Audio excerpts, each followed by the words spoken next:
seja ela molhada do orvalho do céu, e a sua porção seja com os animais, a erva da terra. Mude-se-lhe o coração, para que não seja mais coração de homem, e lhe seja dado o coração de animal, e passem sobre ela 7 tempos. Essa sentença é por decreto dos vigilantes, e esta ordem por mandado dos santos, a fim de que conheçam os viventes que o Altíssimo tem domínio sobre o reino dos homens, e o dá a quem quer, e até ao mais humilde dos homens constitui sobre eles. Isto vi eu, rei Nabucodonosor, em sonhos. Tu, pois, ó Beltesazar, dize a interpretação, porquanto todos os sábios do meu reino não me puderam fazer saber a interpretação, mas tu podes, pois há em ti o Espírito dos deuses santos.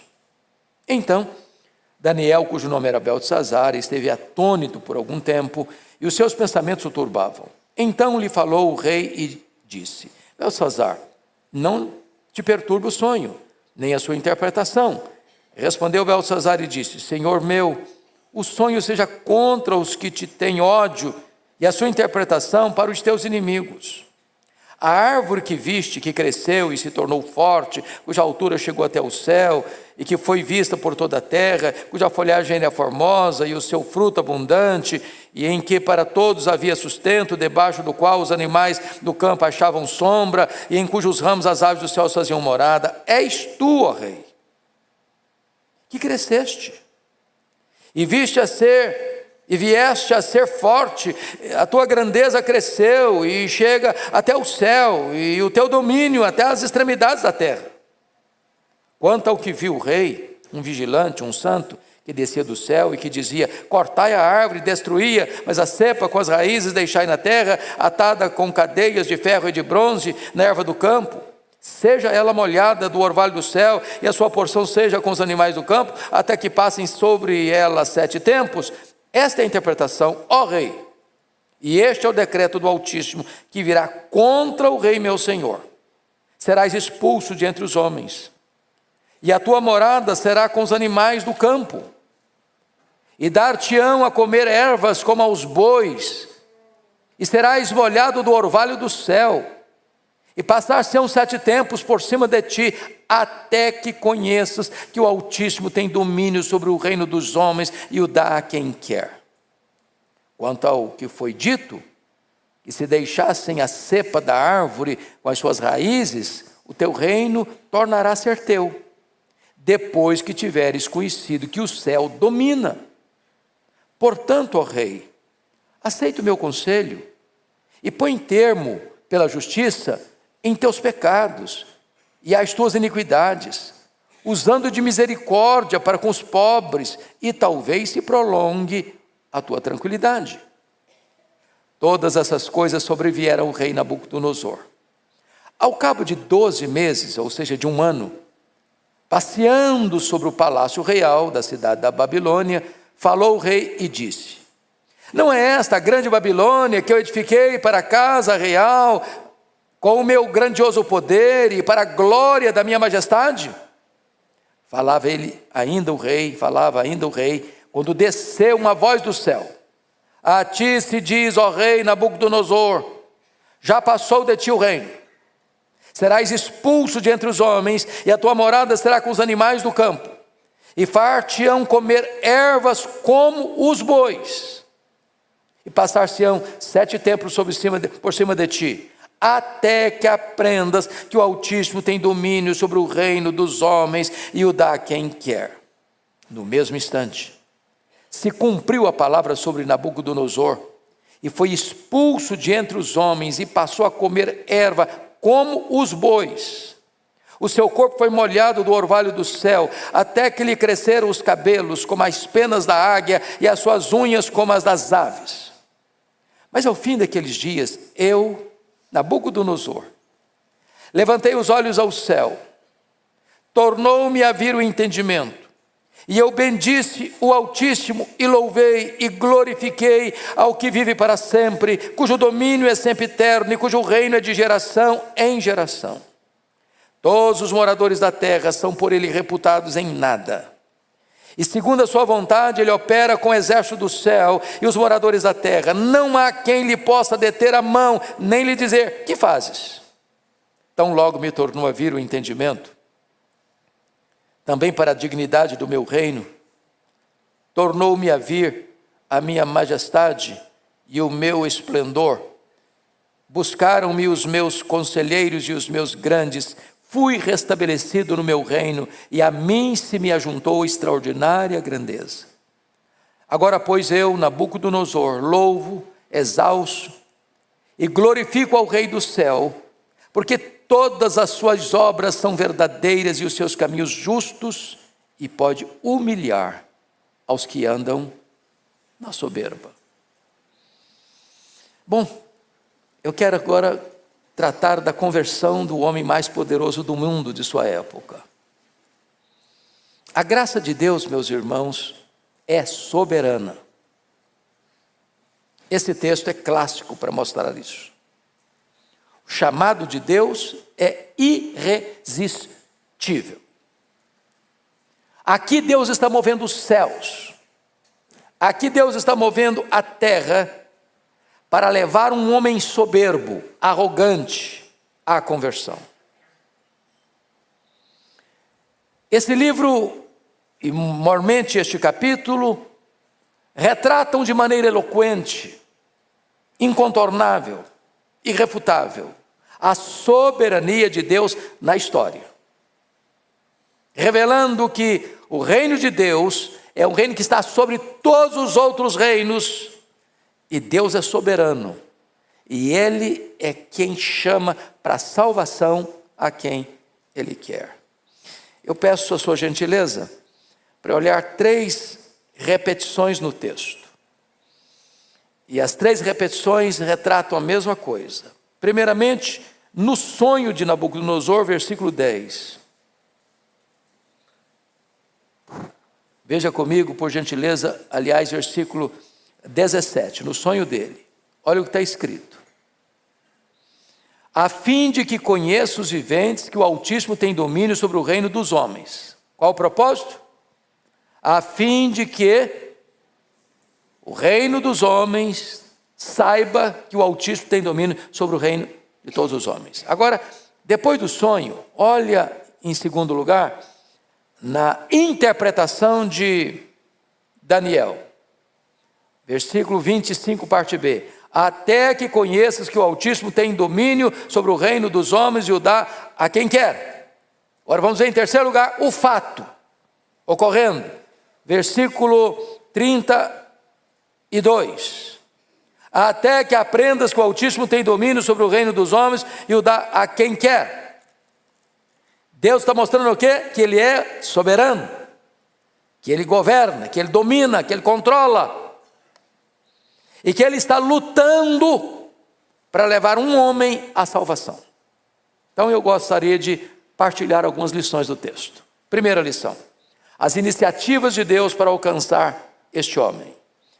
Se você olhar o contexto, no capítulo 1, Deus coloca gente crente perto dele, Daniel e seus amigos. Não tem privilégio maior para um ser humano do que conviver com gente de Deus. Gente de Deus é luz. E aqueles que têm o privilégio de conviver na sua casa, na sua família, no seu trabalho, com gente de Deus, com gente crente, com gente salva, é Deus instrumentalizando essas pessoas para levar você à salvação. No capítulo 2, Deus mostra para Nabucodonosor que só o reino de Cristo é eterno, porque ele tem um sonho de uma grande estátua, a cabeça de ouro puro, os braços e o peito de prata, o ventre de bronze, e as pernas de ferro, e os pés de ferro e barro. E ele está muito perturbado, porque ninguém consegue decifrar esse sonho dele. E ele manda matar aqueles que não conseguem interpretar o sonho dele. Até que Daniel interpreta e diz: olha, rei, Deus está mostrando para você o futuro. São reinos. Você é a cabeça de ouro. O peito e os braços de prata é um outro poderoso reino que virá, o Império Medo-Persa. Os quadris de bronze é o Império Grego. As pernas de ferro e os pés de ferro e barro é o Império Romano. Mas tem uma pedra não lavrada por mãos que vai bater no pé dessa estátua e ela vai virar pó. E essa pedra não é lavrada por mãos, e essa pedra vai encher o mundo todo. E ele está falando do reino de Cristo, que derrota todos os reinos da terra, e o reino de Cristo é imbatível, é invencível, e vai governar de mar a mar toda a terra. Bom, Deus mostra isso para ele. Mas no capítulo 3, Deus mostra ainda para Nabucodonosor que só ele é poderoso para livrar. Porque o rei, apesar de tantas revelações de Deus a ele, não se curva, não se dobra, não larga a sua vaidade, a sua soberba. O que acontece? No capítulo 3, já que ele é a cabeça de ouro, ele manda fazer uma estátua toda de ouro. Toda de ouro. E dá uma ordem em todo o seu reino: quem não se prostrar diante da imagem que eu levantei, vai ser lançado na fornalha acesa. E ele fica sabendo que os jovens de Israel estão lá na Babilônia, não se dobram. E ele fica muito irado.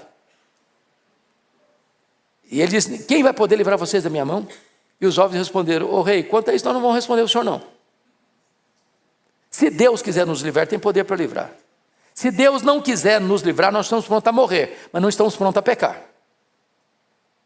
E então eles foram lançados.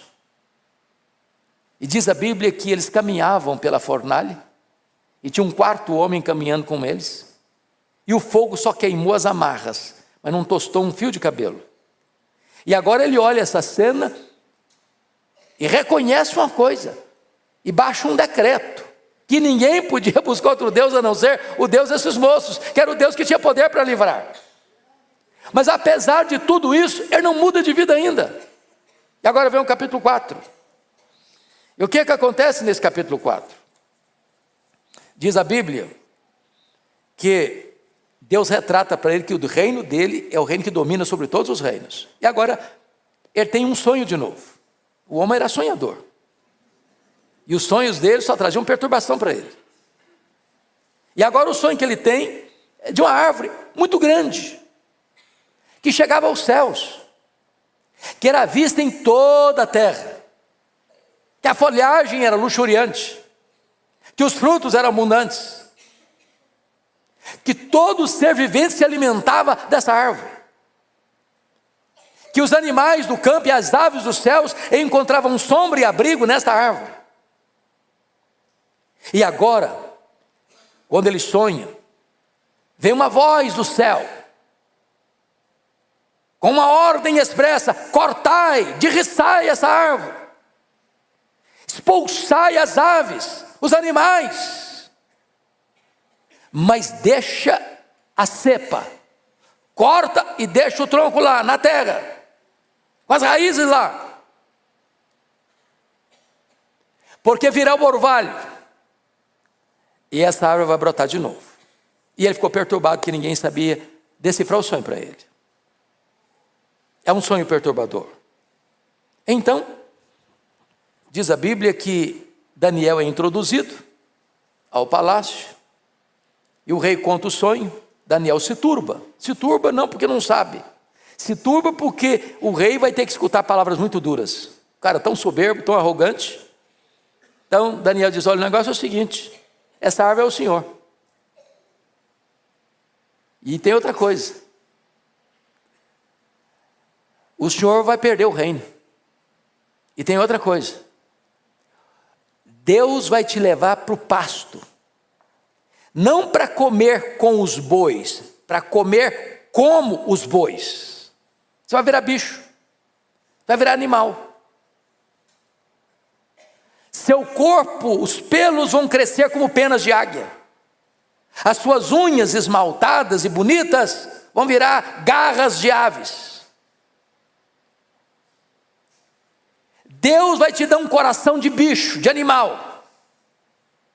E você vai ser expulso do palácio, expulso do trono, expulso da convivência dos homens, e vai ter que conviver com os animais até que passem sobre você 7 tempos. A Bíblia não disse 7 anos, possivelmente 7 anos.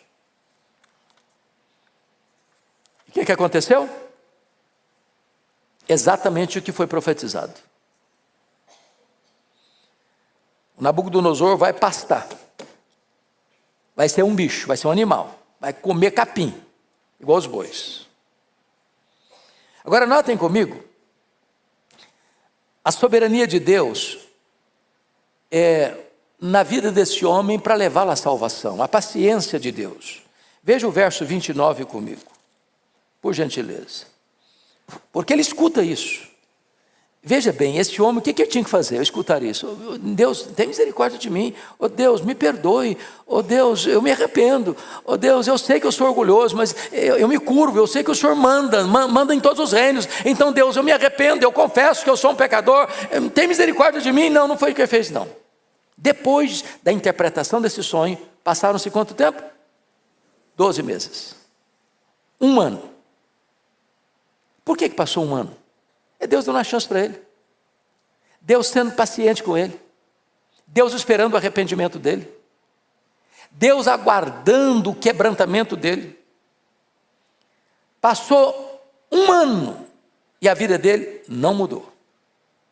Então, leia comigo o verso 29, por gentileza. Toda a igreja, por favor.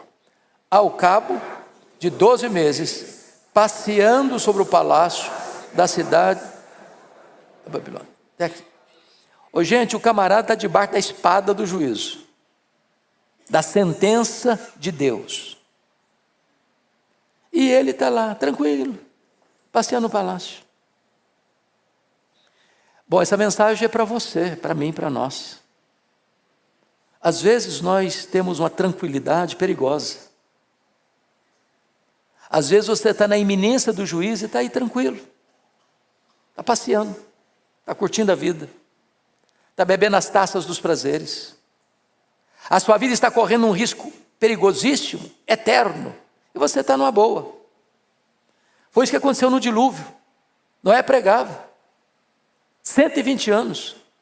O que as pessoas faziam? Compravam, vendiam, casavam, davam em casamento, viviam a vida normal, curtindo a vida, passeando, vivendo. Aí o dilúvio chegou, pegou todos de surpresa, já era tarde demais. Não foi isso que aconteceu com Sodoma? A Bíblia diz que Ló estava lá, ele era um homem justo, mas ninguém importava com Ló, ninguém acreditava em Ló, e a cidade foi destruída. Hoje Deus está lhe dando mais uma chance, e eu espero que você não a desperdice, que você não a jogue fora. Agora, o que vai acontecer com a dureza do homem que rejeita ouvir a voz de Deus? Primeiro, ele está passeando quando o inferno está com a boca aberta para tragá-lo. Está na porta do juízo e está passeando, tranquilo, depois de tanta advertência. O tempo é de emergência e ele vive uma vida de folguedo. Segundo, ele exalta-se em vez de dar glória a Deus. Olha comigo o verso 30 e leia comigo o verso 30, por favor, todos nós. Falou o rei e disse: não é esta a grande Babilônia que eu edifiquei para a casa real, com o meu grandioso poder e para a glória da minha majestade? Se existe um pecado, irmãos, que Deus abomina, é o orgulho. O orgulho fez de um anjo Satanás. O orgulho expulsou Adão e Eva do Éden. O orgulho pode fechar a porta do céu. Este homem está se engrandecendo. O eu está na frente. Ele era a causa, ele era o meio, ele era a finalidade de tudo que acontecia no seu reino. Tudo vem dele, tudo é por meio dele, tudo é para ele. Mas a Bíblia diz que a soberba precede a ruína. A alta exaltação torna o homem cego e tolo.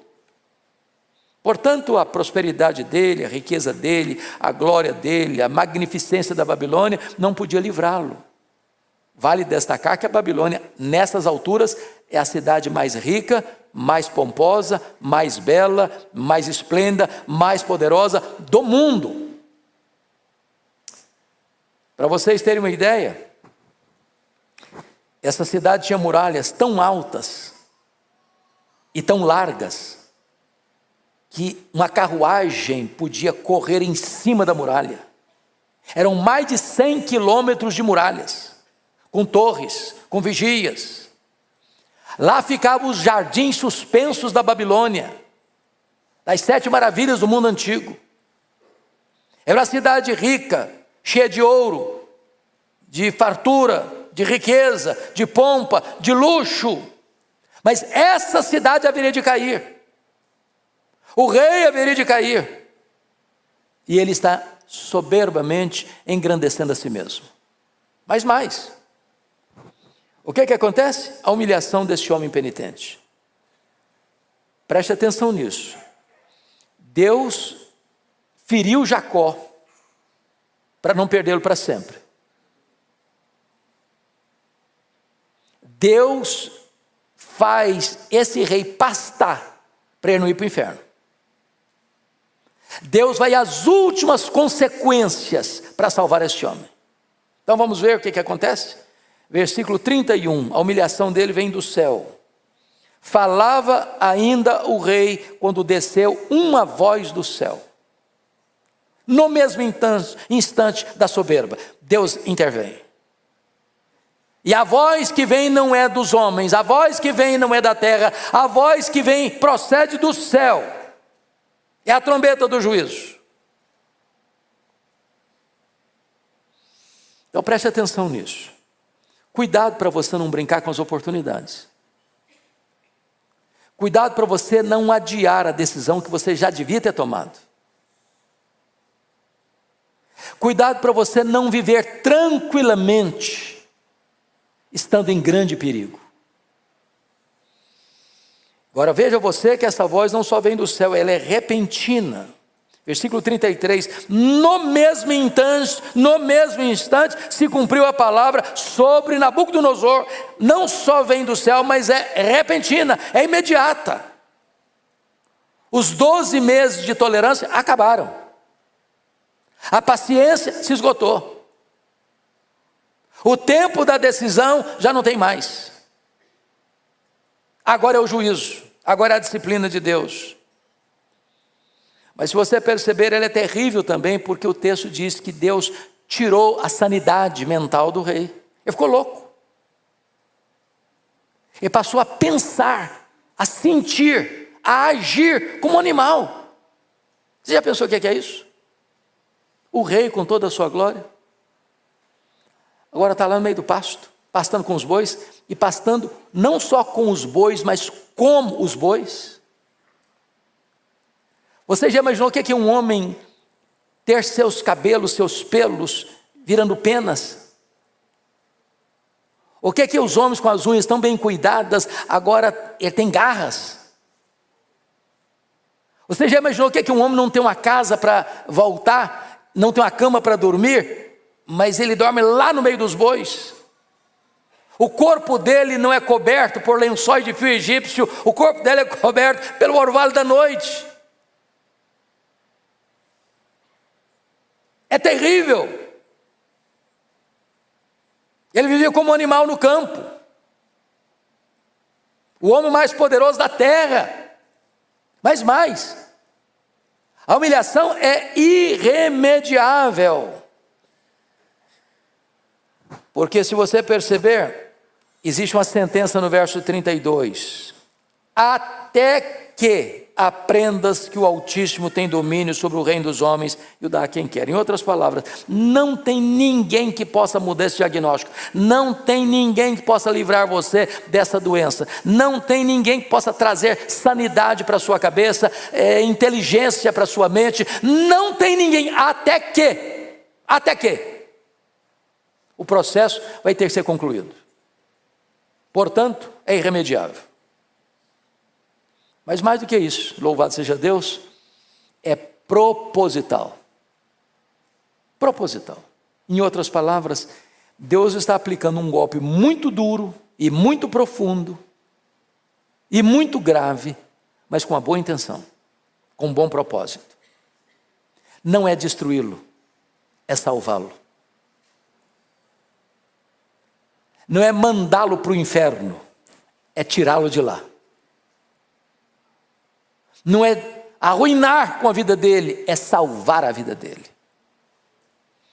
Irmãos amados, prestemos atenção nisso. Se Deus é soberano na salvação, e Ele é,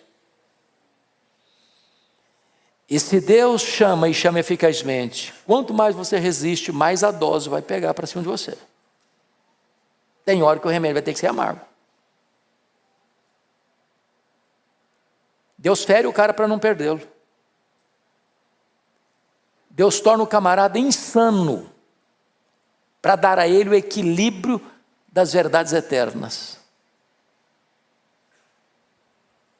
O propósito de Deus é a salvação deste homem.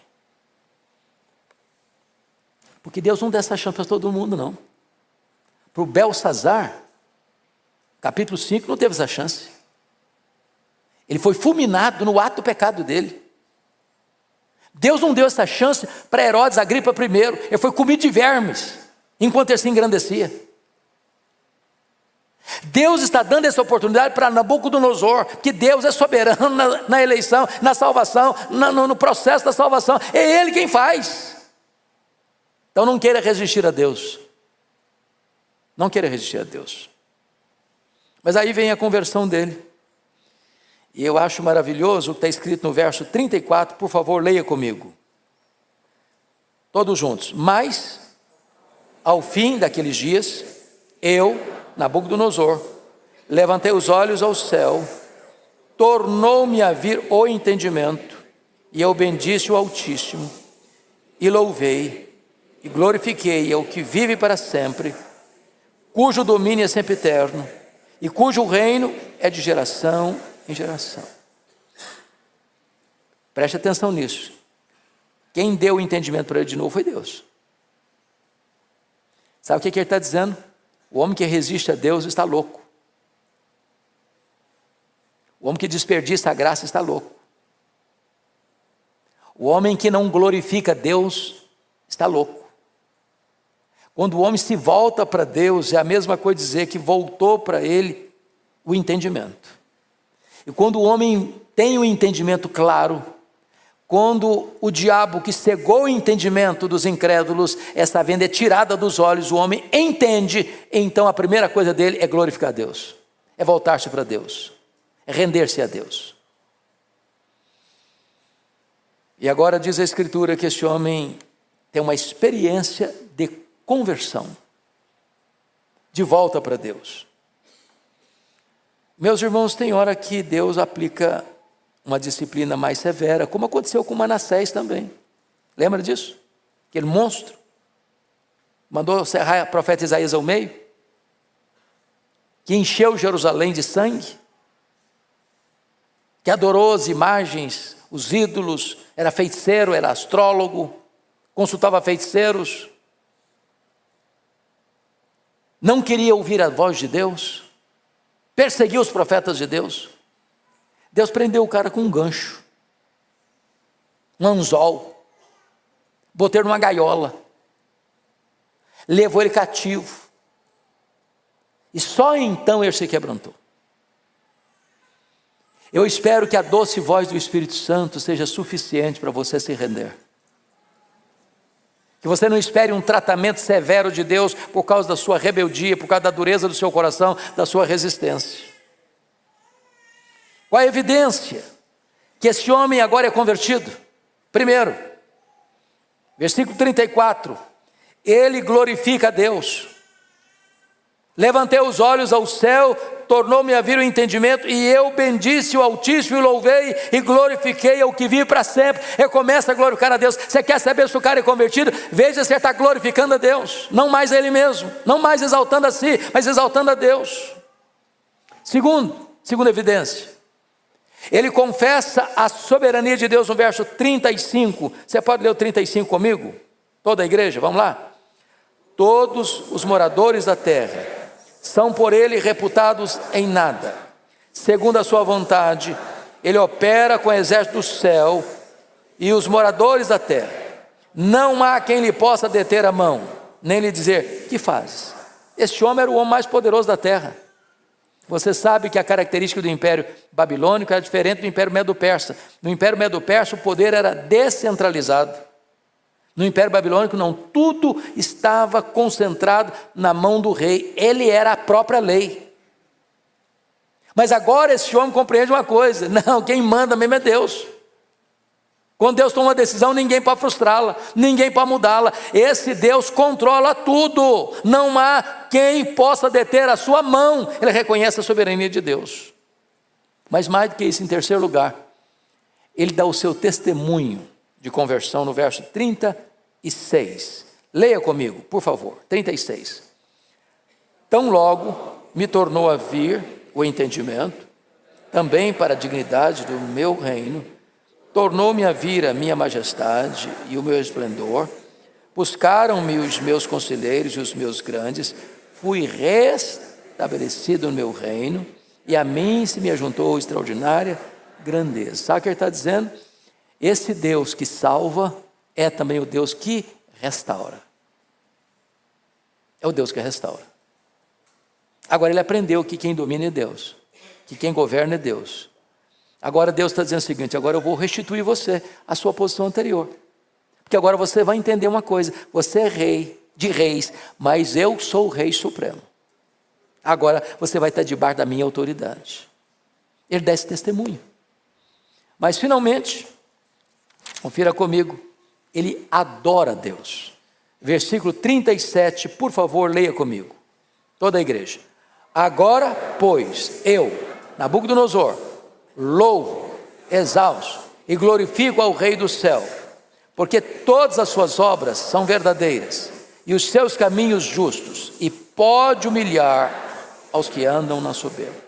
Veja você que conversão, irmãos, muda o ponto central. O que eu quero dizer com isso? Qual foi a evidência que Zaqueu estava convertido? Qual o problema de Zaqueu? Desonestidade.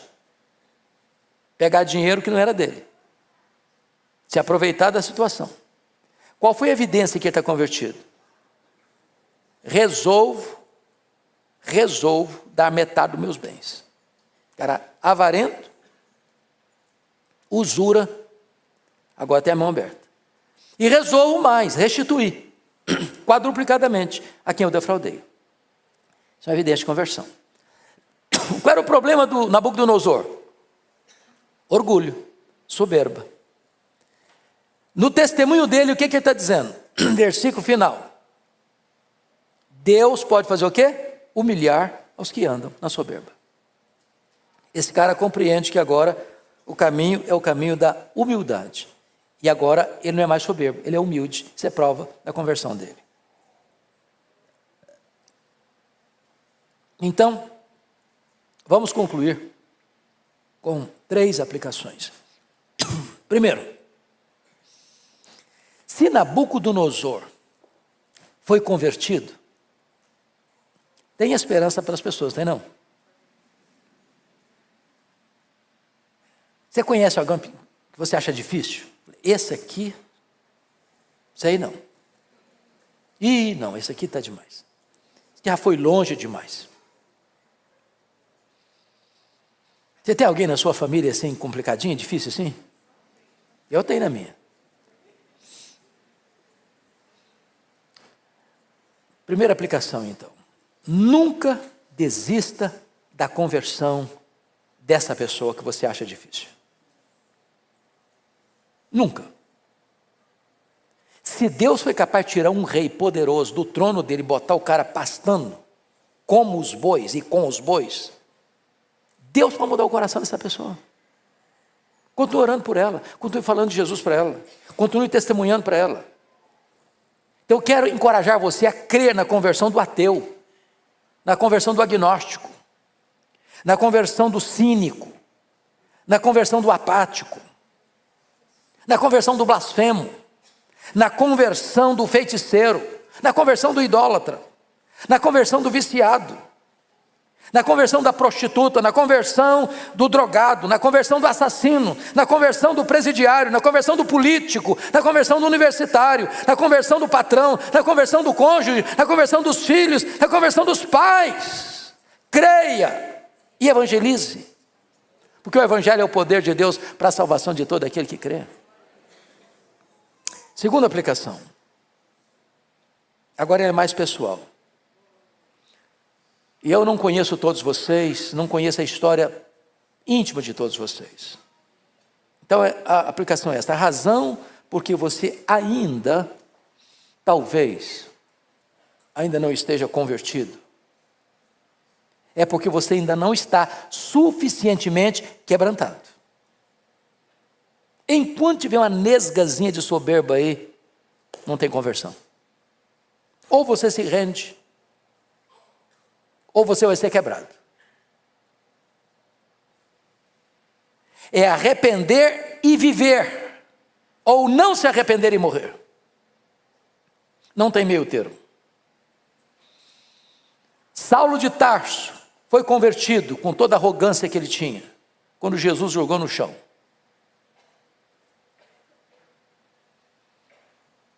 Então preste atenção nisso. Cuidado com a soberba.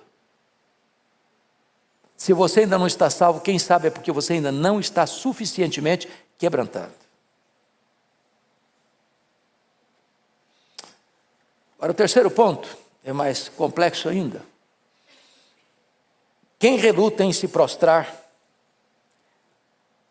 ou vai ser quebrantado, ou vai ser destruído. Não tem outro caminho.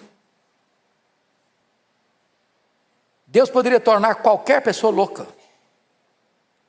Qualquer um, como tornou Nabucodonosor louco. Quem sabe como Deus reagirá? Quem sabe como Deus reagirá à sua constante rejeição? O Nabucodonosor tinha gente crente perto dele. O Nabucodonosor teve evidência que só o reino de Deus vai prevalecer. O Nabucodonosor sabia que só Deus podia livrar. O Nabucodonosor escutou uma interpretação de um sonho que ele teve, que retratava a vida dele, e apesar disso ainda viveu 1 ano sem levar Deus a sério. Foi preciso uma medida radical. Bendito seja Deus, que Deus não desistiu dele. Eu quero dizer para você, nesta noite, que Deus também não desiste de você. Deus está pronto a ir às últimas consequências, para não perder você para sempre. Cuidado, para que você não confie na sua riqueza, como aquele homem louco, que juntou muita coisa e disse: agora come, bebe, ó minha alma, regala-te por muitos anos. E o Senhor pode dizer: louco, esta noite pedirão a tua alma, que tens preparado? Para quem será? Ou talvez para aqueles que estão vivendo gostosamente nos banquetes, nas festas da vida, e não estão preparados para a eternidade. E quando acordarem, vai ser tarde demais. Hoje é o dia oportuno.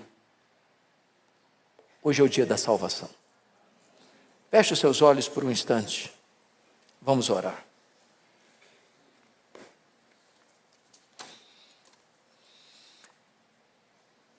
Deus, aqui está a tua igreja, aqui está o teu povo. Tu conheces cada pessoa que entrou nesse santuário.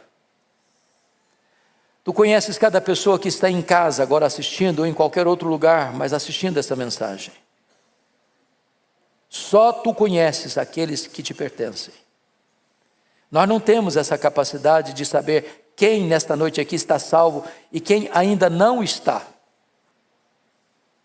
Reconhecemos de igual modo que a nossa voz só pode alcançar os ouvidos, só o teu Espírito pode alcançar o coração.